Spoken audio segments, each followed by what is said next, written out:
Tired of the same old at business events? Well, this is not the same as last year.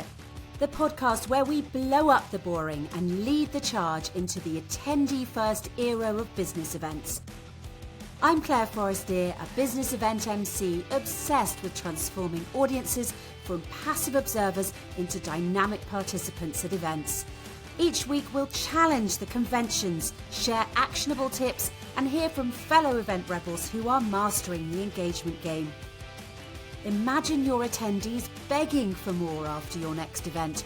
That's the magic of prioritising their experience. Ready to ditch the dull and create corporate events your audiences will rave about? Then you've found your tribe. Join the movement. Welcome to Not the Same as Last Year. Welcome back to Not the Same as Last Year, the podcast where we put attendees at the centre of everything we do in business events. Before I start, I want to apologise for my slightly stuffy tones. I've got a bad head cold, so ignore the Dalek sounding voice, because today I want to talk about what I think is a real game changer when it comes to prioritising the attendee, and that is hybrid events.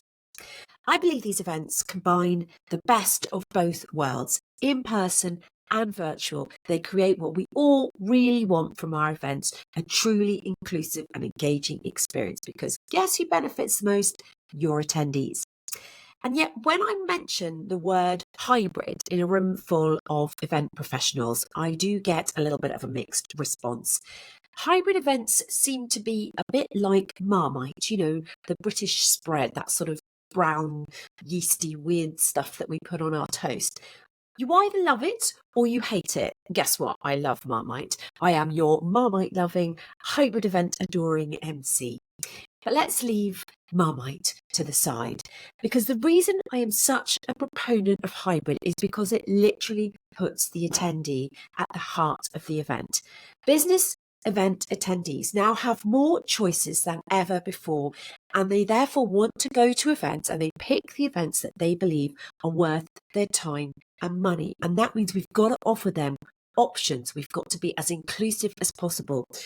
We can all imagine someone who is unable to travel due to either budget constraints, health concerns, family obligations, sustainability rules at their business about how many events they can go to, etc. Now, a hybrid event is going to mean that they can come and participate virtually, connect with this content and the speakers and the brand holding the event. And hybrid to me isn't just about technology. It's about attendee-centric design. You are going to reach a wider audience by removing barriers to entry. You let this wider audience, regardless of where they are, how much money they have, anything else going on, someone who can't travel comes, participates virtually, and of course those who attend in person will get a very special experience. Now, we all know by now that the in-person interaction is the special sauce for most people, and is the reason why most attendees are going to make the effort to travel to an in-person event. So if you think about it, hybrid events can actually elevate the in-person experience. I want you to imagine an event strategy with both virtual and in-person components. The in-person events become very exclusive experiences that focus on high-value activities like workshops, like networking, like one-to-one meetings, eyeballs meeting together in a room, talking. Attendees can access educational content, like keynotes, for example, virtually beforehand, which means that at the in-person live event, there's this time for deeper discussion and collaboration. And of course, if you've invested in audience engagement tools like polls and Q&A features and breakout rooms, those virtual attendees who also access the educational content can remain engaged and talking to each other and part of it all, even if they've not come to that sort of exclusive in-person event. So you think about it, everyone is accessing educational content beforehand and then using the in-person event to network, participate in discussions and build relationships. But there's still that going on virtually as well. Okay, so it's not going to be possible in all situations. I get that. But if you really consider at the in-person event, you're going to be ditching the passive lectures, turning everything that's in person to very interactive kind of workshops, discussions, and that really leverages the power of the face-to-face interaction.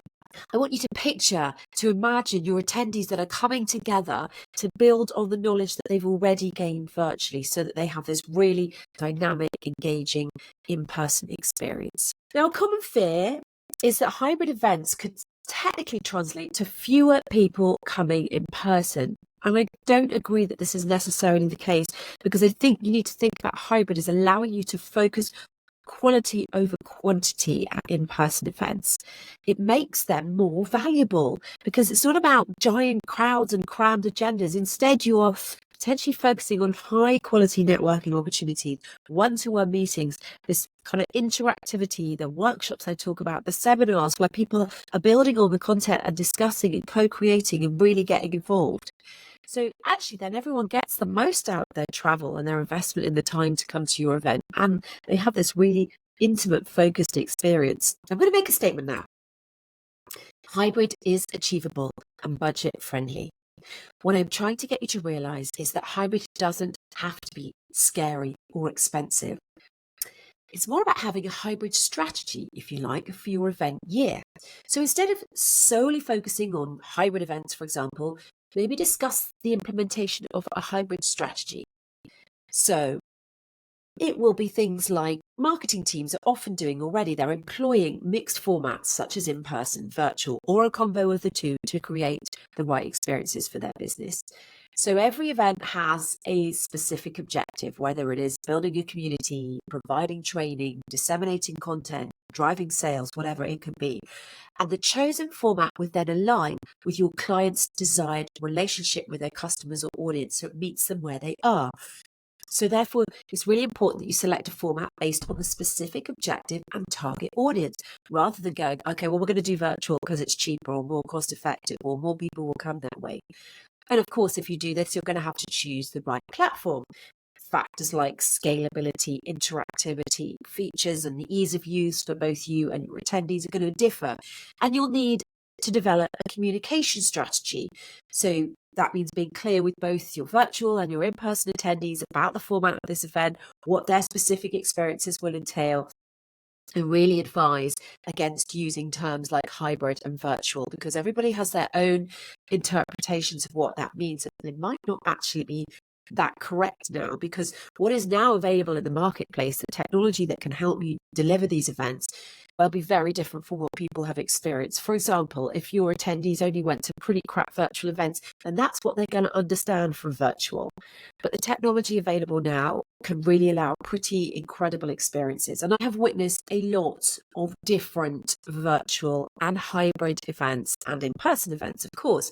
Over the past few years, I have hosted many, and I even have had the pleasure of hosting several times an extended reality stage for a digital multi-hub event. That immersive experience was truly remarkable, and it really bridged both the physical and virtual realms. But obviously, it was expensive. It was big budget.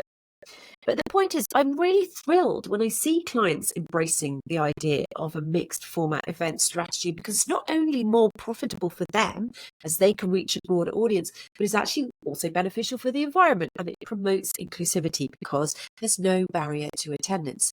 And the investment in the event materials from outstanding in-person events and indeed these multi-hub events is all being repurposed and monetized, and the opportunities for data gathering and using that data are more extensive. I love the variety, as different event formats allow me to showcase all my hosting skills.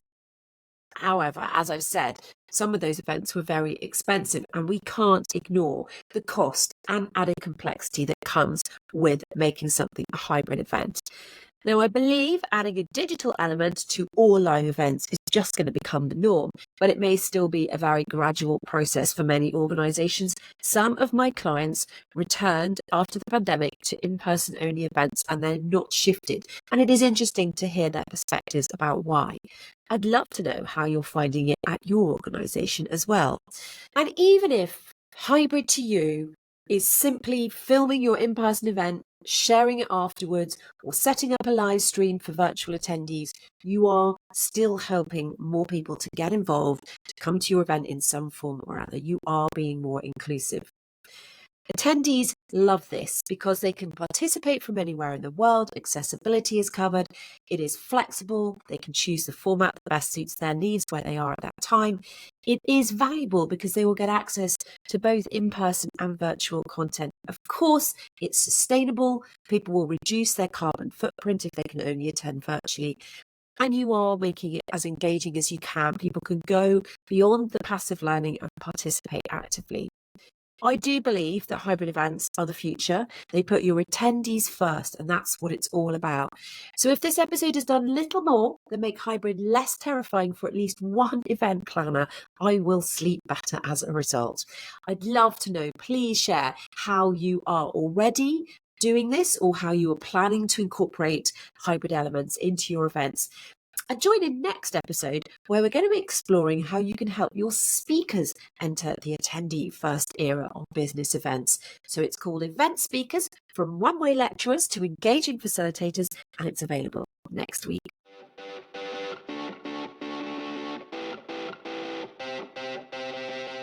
And there you have it.